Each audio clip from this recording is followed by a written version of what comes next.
Just wanted to share a quick tip that might help somebody who's running into AC problems like we were. We tried replacing the capacitor. It was not the capacitor. I sprayed off all the coils and cleaned them. That was also not the problem. Our AC unit was just randomly shutting off.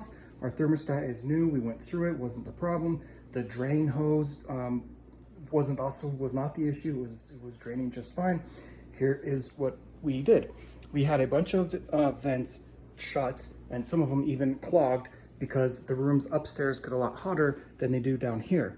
And so actually most of the vents in this main floor were either blocked or shut. And so what was happening is that it eventually just backed up the system, whether it was the thermostat or a switch on a sensor somewhere. We were fighting this issue for 3 days, and I was like, you know what? I think maybe all of these vents and everything should not be clogged. So I opened all the vents back up. Our whole entire house can breathe normally, and the AC unit is running just fine.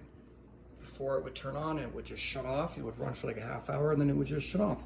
We were having all kinds of problems with it, and finally today I figured this out.